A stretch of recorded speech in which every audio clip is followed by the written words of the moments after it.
In the chaos of modern life, where the pursuit of success often overshadows inner peace, the teachings of Buddhism serve as a gentle reminder: true serenity begins within.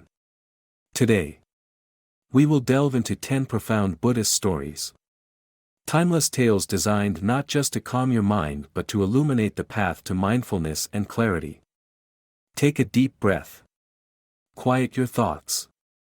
And let Value Gold guide you through this journey of peace and wisdom. Story 1: The Empty Boat. On a tranquil river, surrounded by lush fields and bathed in the warm glow of the setting sun, a man found solace rowing his small boat. The rhythmic sound of water against the oars, the gentle breeze, and the golden light of dusk made this his sanctuary. One evening, as he drifted through the calm waters, he noticed another boat heading directly toward him. Initially, he called out politely, "Watch where you're going." But the boat did not alter its course. His voice grew louder, his frustration bubbling to the surface. "What kind of fool doesn't steer their boat? Are you blind?" As the boat collided with his, he braced himself for a confrontation. However, as he peered closer, he realized the boat was empty, adrift with the current. The realization hit him like a wave. His anger dissipated, replaced by a quiet chuckle. How foolish I was to rage at an empty boat, he thought. It wasn't the boat or its non-existent occupant that stirred his anger, it was himself. His own ego. And his inability to let go of control. That night, under the serene light of the moon, he sat by the river, reflecting. How often in life have I been angry at empty boats? How many times have I let my ego dictate my peace? From that moment forward, he vowed to meet the currents of life with calmness and understanding. The empty boat teaches a profound lesson about our reactions and the origins of anger. Much of our frustration stems not from external events but from our interpretations and personal attachments. When we recognize this, we can choose to respond with equanimity instead of emotional outbursts. Imagine a workplace scenario where someone criticizes you harshly. It's easy to take offense, feeling their words are a personal attack. But what if their criticism was like the empty boat, a reflection of their stress or misunderstanding, rather than an assault on your character? By reframing the situation, you might avoid unnecessary anger and instead find clarity. The waters are still. The boat drifts free, let not your mind cling to anger nor fear the sea. This simple verse reminds us that serenity is found not in the absence of challenges, but in mastering our response to them. Story 2: The Monk and the Tiger. In a serene monastery nestled in the heart of a dense forest, a monk dedicated his days to meditation and mindfulness. Each morning, he would wander into the woods, finding peace in the chirping of birds and the rustling of leaves. For him, the forest was not just a place, it was a living, breathing embodiment of the teachings of the Buddha.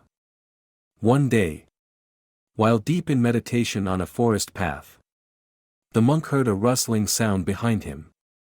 He turned to see a tiger prowling toward him.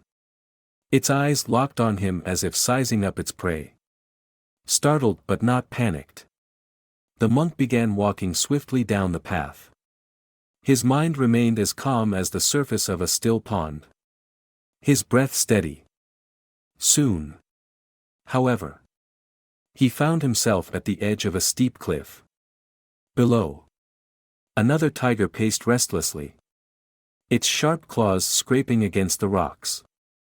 With a tiger above and one below, the monk's options seemed bleak. As he scanned his surroundings, he noticed a vine hanging down the cliffside. Without hesitation, he grabbed hold of it and began to climb down. Halfway down the cliff, with the tiger above roaring and the tiger below growling, the monk paused. Nearby, He noticed a small strawberry plant growing from a crevice in the rock. A single bright red strawberry hung delicately from the plant, glistening in the sunlight. With one hand gripping the vine, he reached out with the other, plucked the strawberry, and tasted it. Its sweetness filled his mouth. And for a moment, all his fears faded. The monk smiled, savoring the present moment, completely absorbed in the simple joy of the strawberry's flavor. The story of the monk and the tiger reveals a powerful truth about life, in the face of danger, uncertainty, and fear. We can still find moments of beauty and joy. The tigers above and below symbolize the pressures of the past and future. But the strawberry represents the present, the only moment we truly possess. In our modern lives, we often find ourselves caught between regrets of the past and anxieties about the future. Perhaps it's a looming deadline or a past mistake haunting us. In such moments, we forget to appreciate the small joys right in front of us, a smile from a loved one, the taste of a warm cup of tea, or the laughter of a child. By focusing on the present, we reclaim our peace. As the monk teaches us, life's sweetness can be found even in the most precarious situations. When tigers roar and cliffs seem steep, find the strawberry, life's joys run deep. This poetic reminder encourages us to embrace mindfulness, letting go of fear and regret, and cherishing the beauty of now. Story 3: The Two Arrows. In a quiet clearing within a peaceful forest, the Buddha sat surrounded by his disciples. The soft rustling of leaves and the gentle chirping of birds created a serene backdrop for his teachings. The disciples often came to the Buddha seeking clarity on the challenges of life. And today was no exception. One of them asked, "Master, why is it that pain seems to multiply when it touches us? Why does one difficulty lead to another? Like a chain reaction?" The Buddha smiled, his gaze soft yet penetrating. "Let me tell you a story," he began. "Imagine a man walking through the forest. Suddenly, an arrow is shot from the shadows and pierces his flesh. The pain is sharp and unavoidable. This is the first arrow. But now imagine that, instead of tending to his wound, the man begins to wail and lament. Why was I shot? Who could do this to me? What if another arrow comes? How can I ever recover?" In his mind, he conjures images of more arrows, of his suffering worsening. This is the second arrow. The Buddha paused, allowing his words to settle. The first arrow is life's pain, inevitable and beyond our control. The second arrow, however, is our reaction to that pain. It is self-inflicted, and it deepens the suffering. The disciples sat in silence, absorbing the profound simplicity of the lesson. The story of the two arrows reminds us that while life's challenges are unavoidable, our responses to them determine the extent of our suffering. Physical pain, loss, and setbacks are part of the human experience. They are the first arrow. But the anxiety, anger, and regret we add to these moments are optional. They are the second arrow. For example, imagine a person loses their job.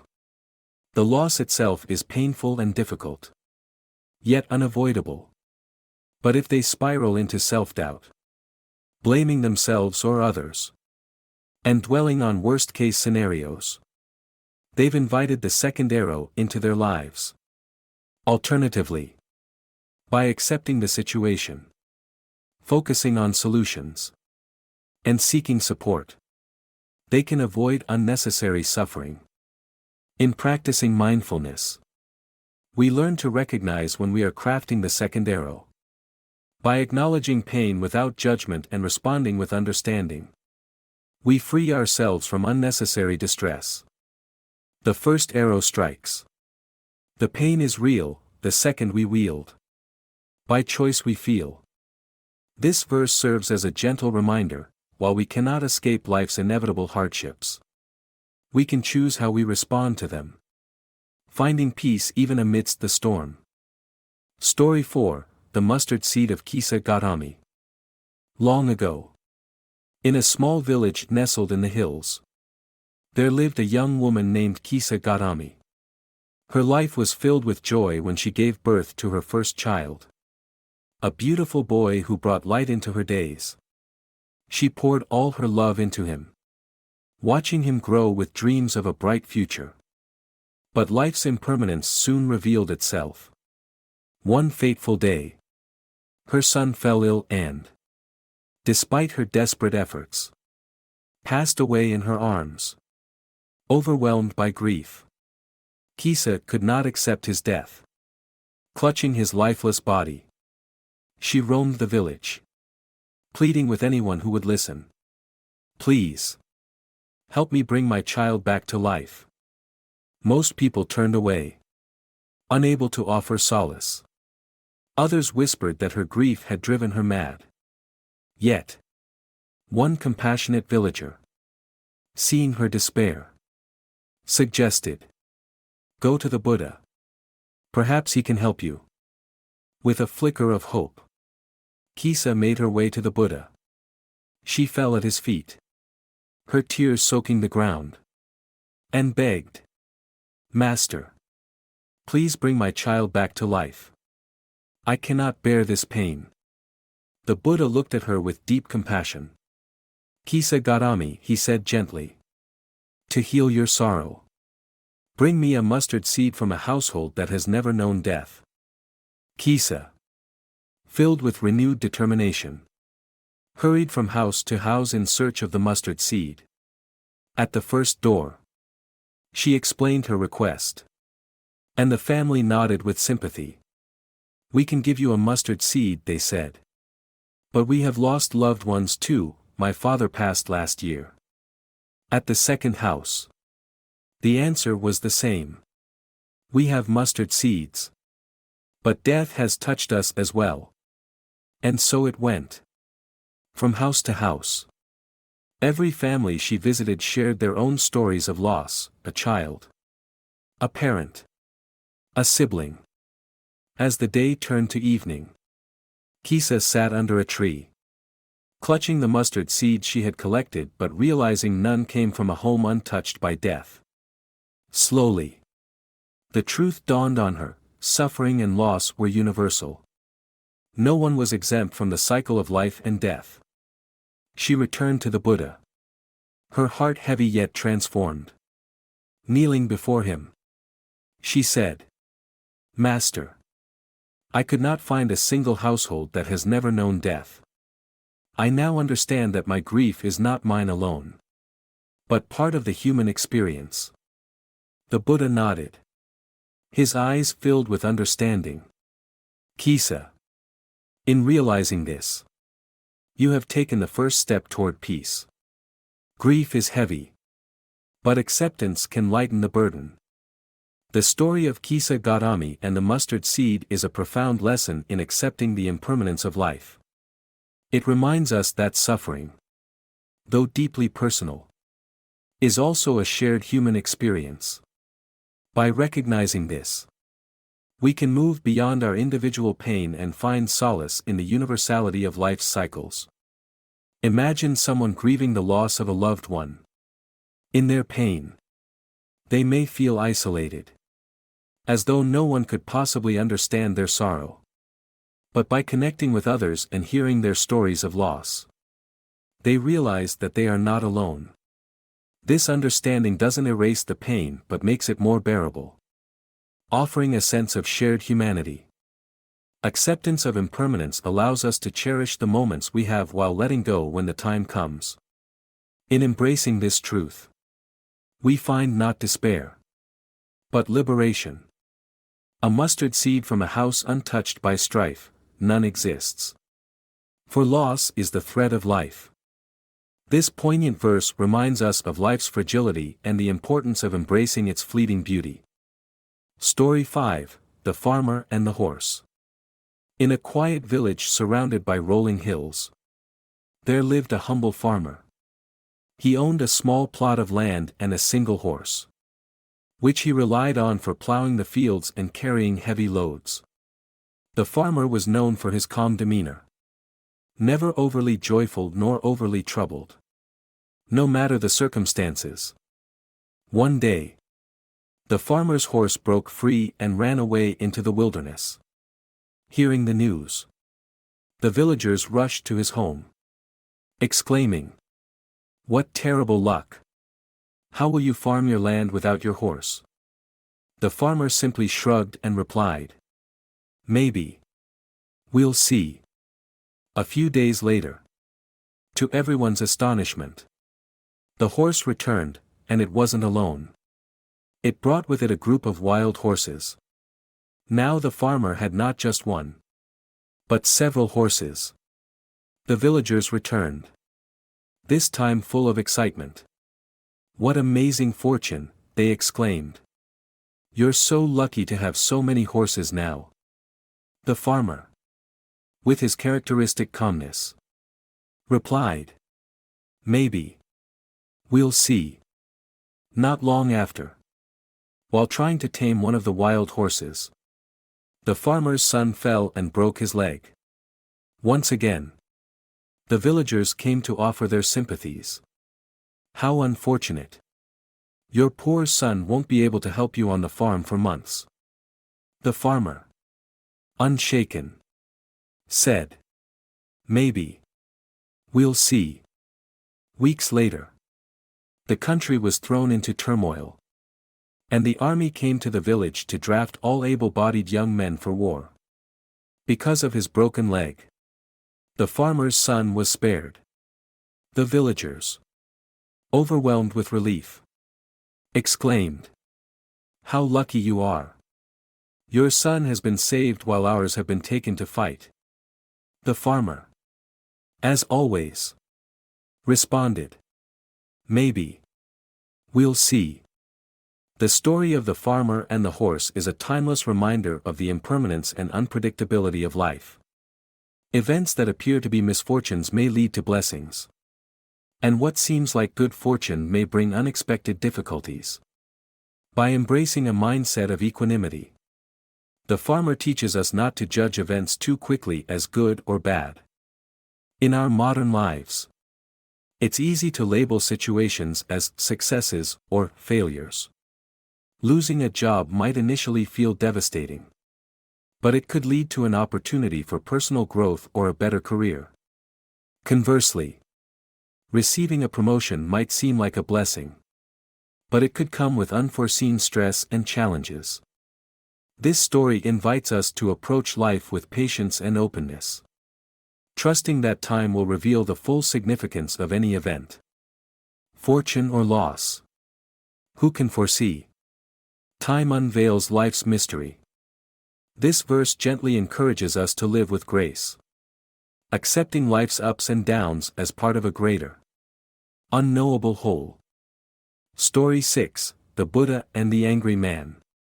One day, as the Buddha was teaching in a village, a man approached him, his face red with anger. "You are a fraud," the man shouted. "You go around pretending to be wise and enlightened, but you are just deceiving people." The Buddha remained calm, his expression unchanging. He neither interrupted nor reacted. His silence seemed to infuriate the man further. "Why don't you respond? Do you think you're better than me?" the man demanded, his voice growing louder. Finally, the Buddha spoke, his voice gentle and measured. "Tell me," he said, "if someone offers you a gift and you choose not to accept it, to whom does the gift belong?" The man, caught off guard by the question, hesitated. "It still belongs to the person who offered it," he replied. The Buddha nodded. "Exactly. In the same way, if you offer me your anger and I do not accept it, then it remains with you. It does not affect me. Instead, it continues to burn within you. Hearing this, the man was stunned. He realized that his anger had done nothing to the Buddha but had caused him immense turmoil. Embarrassed and humbled, he bowed his head. "Master," he said, "I see now how foolish my anger was. Please teach me how to be at peace." The Buddha smiled. "Anger is like a hot coal you pick up to throw at someone else. It burns you first. Let go of the coal. Let go of your anger. Instead, practice compassion and understanding. That is the path to peace." The story of the Buddha and the angry man teaches us a powerful lesson about emotional resilience and non-reactivity. Anger, insults, and negativity only harm us if we choose to internalize and carry them. By refusing to accept the anger directed at him, the Buddha demonstrated the strength of inner peace and the futility of responding to negativity with negativity.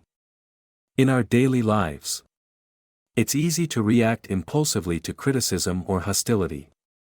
A harsh word from a colleague, a rude comment from a stranger, or an argument with a loved one can ignite our emotions. But like the Buddha, we can choose not to accept these offerings of anger. Instead, we can respond with calmness, preserving our inner harmony. By practicing mindfulness, we can pause before reacting, recognizing that someone else's negativity is their burden, not ours. In doing so, we free ourselves from unnecessary suffering. Anger offered, but not received, fades like smoke upon the breeze. This verse reminds us that we have the power to break the cycle of anger, transforming hostility into an opportunity for compassion and peace. Story 7: The Broken Teacup. In a tranquil monastery surrounded by blooming cherry blossoms, a wise monk led a simple life, teaching his disciples the art of mindfulness and acceptance. Among his prized possessions was a humble clay teacup. Though modest in appearance, it was a source of quiet joy to the monk, who appreciated its delicate craftsmanship. One day, during their afternoon tea ceremony, the monk held up the teacup and gazed at it for a long moment. His disciples, curious about their teacher's contemplative silence, waited eagerly for him to speak. "This teacup," the monk began softly, "is already broken." The disciples exchanged puzzled glances. The cup was intact, its surface smooth, its edges perfect. "But Master," one of them ventured, "the cup is whole. How can it already be broken?" The monk smiled gently.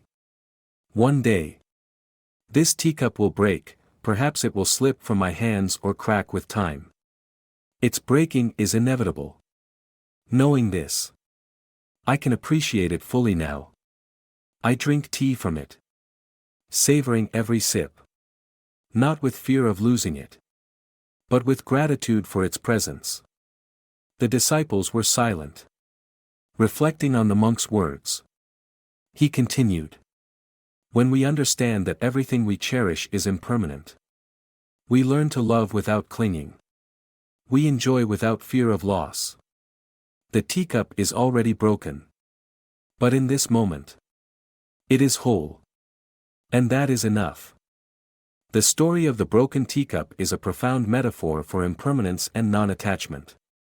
It reminds us that everything in life, relationships, possessions, even life itself, is temporary. By accepting this truth, we can cherish what we have in the present moment without being paralyzed by the fear of losing it. In our daily lives, we often take things for granted or cling tightly to what we love, dreading the day we might lose it. Whether it's a cherished object, a relationship, or a stage of life, the inevitable passage of time can be a source of anxiety. But by embracing the monk's wisdom, we can shift our perspective. Instead of fearing loss, We can celebrate the beauty of the present. Imagine holding a fragile flower in your hand. You know it will wither eventually. But that knowledge makes its vibrant colors and sweet fragrance all the more precious. Similarly, when we understand that everything is already broken, we learn to live fully, appreciating life's fleeting moments. The cup is broken. Yet in this sip, life's sweetness lingers. A fleeting gift. This verse serves as a gentle reminder to embrace impermanence, finding joy and gratitude in the transient beauty of each moment. Story 8: The Buddha and the Robe. During his travels, the Buddha often inspired people with his teachings of compassion and simplicity. In one small village, a wealthy merchant came to him, deeply moved by his words. The merchant bowed before the Buddha and said, "Master, I have been touched by your teachings. Please accept this fine silk robe as a token of my gratitude." The merchant presented the robe, intricately woven and shimmering in the sunlight. It was the finest garment he owned, a symbol of his wealth and status. The Buddha looked at the robe, then at the merchant, his face calm and kind. "Thank you for your generosity," the Buddha said. "But I have no need for such a robe. My life is simple, and my current robe serves me well." The merchant was surprised. "Master, this robe is a small gift compared to the wisdom you have shared. Surely, you can accept it as an offering." The Buddha smiled gently. "If you wish to give, find someone who truly needs it. In the village, there are many who struggle to keep warm at night. Offer this robe to one of them, and you will bring both warmth to their body and joy to your heart." The merchant hesitated, but then he understood. Taking the robe, he found a poor villager shivering in the cold, clothed in tattered rags. He gave the robe to the man, who thanked him with tears in his eyes. Returning to the Buddha, the merchant felt a deep sense of fulfillment. "Master, I see now that true giving is not about the gift itself, but about meeting the needs of others." The Buddha nodded. Generosity is not measured by the value of what you give, but by the intention behind it. When you give with compassion, it benefits both the giver and the receiver. The story of the Buddha and the robe teaches us the essence of selfless giving. True generosity is not about showcasing wealth or status, it is about understanding the needs of others and giving with a pure heart. Acts of kindness directed toward those in genuine need bring a deeper sense of purpose and joy than material offerings alone. In our lives, we may sometimes give out of obligation, pride, or expectation of something in return. However, this story invites us to reflect on the intention behind our generosity. When we give without expecting recognition or reward, our actions carry greater meaning and impact. Consider donating to someone experiencing hardship or helping a friend in need. These acts, however small, ripple outwards, touching lives in ways we may never fully see. A gift of silk warms the cold, but compassion warms the soul. This verse reminds us that the true value of giving lies not in the gift itself, but in the love and understanding that accompany it. Story 9: The Buddha and the Wild Elephant. In the city of Rajagaha, the Buddha and his disciples were well known for their teachings of compassion and nonviolence. However, not everyone welcomed his presence. Among his adversaries was Devdatta, a rival who harbored envy and sought to harm him. One day, Devdatta devised a cruel plan. He convinced the elephant keepers to release a wild and furious elephant named Nalajirai into the streets just as the Buddha and his disciples were passing through. Nalajirai was known for his strength and ferocity, a creature no one dared to confront. As the Buddha walked with calm steps along the dusty road, Nalajirai came charging. his massive form kicking up clouds of dust. His trumpet echoing through the air. The townspeople screamed and fled in terror. But the Buddha remained serene, standing still in the face of the rampaging beast. When Nalajairai came close, the Buddha did something remarkable. He stood calmly and radiated a profound aura of love and compassion. His presence was so peaceful and unthreatening that the wild elephant stopped abruptly. Nalajairai's rage faded, replaced by a look of gentleness. Slowly, he knelt before the Buddha, bowing his head in submission. The Buddha reached out, placing his hand gently on the elephant's head. Speaking in a soothing voice, he said, "Anger and fear are powerful, but love and understanding are stronger still. Be at peace." The townspeople, who had been watching in awe, erupted in cheers and gratitude. Even Devdatta, seeing the power of the Buddha's compassion, was struck with shame. The story of the Buddha and the wild elephant illustrates the transformative power of love and compassion. Even the fiercest anger, embodied by Nalajairai, can be subdued not with force or retaliation, but with calm understanding and kindness. In our daily lives, we may encounter people or situations filled with hostility or negativity. Our instinct might be to respond in kind. But this story reminds us that compassion is a far more effective and noble response. By remaining calm and approaching conflicts with empathy, we can diffuse even the most volatile situations. Imagine encountering a colleague who is upset or angry. Instead of reacting defensively, take a moment to understand their frustration. A calm and empathetic response can turn tension into cooperation. Just as the Buddha turned the rage of the elephant into submission. Fury charges, but love stands still. The wild is tamed by a peaceful will. This verse reminds us that true strength lies in the ability to meet anger with compassion, transforming fear and hostility into peace. Story 10: The Raft Across the River. One day, the Buddha and his disciples came upon a wide and powerful river. Its waters rushed with intensity, the current too strong to wade through safely. On the far bank lay a peaceful forest, symbolizing freedom from suffering and ignorance. The disciples paused, pondering how to cross. Nearby, they noticed a man building a raft. Carefully, he tied together logs with vines, creating a makeshift vessel. After much effort, the man launched his raft into the water, paddling with determination against the strong currents. Finally, he reached the other side, his face filled with relief and satisfaction. The disciples watched as the man stood on the riverbank, gazing at his raft. Then, to their astonishment, he hoisted the heavy raft onto his back and began walking away, burdened by its weight. Turning to his disciples, the Buddha asked, "What do you think of this man? Is it wise for him to carry the raft now that it has served its purpose?"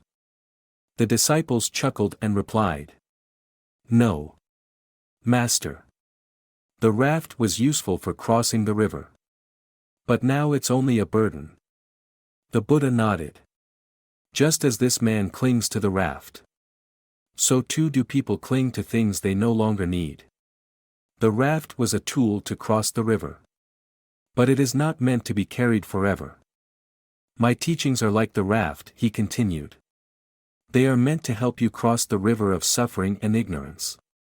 But once you have reached the other shore, once you have found understanding and peace, you must let go of even the teachings. Holding on to them will only weigh you down. The story of the raft across the river carries a profound message about the impermanence of tools and the importance of letting go. In life, we often cling to things that have served their purpose, old beliefs, past achievements, or relationships that no longer serve us. While these rafts were once vital for our growth, holding on to them too long can prevent us from moving forward. Imagine a student who clings to the basics they learned in school, never evolving their understanding. Or someone who holds on to past successes, using them as a crutch rather than striving for new growth.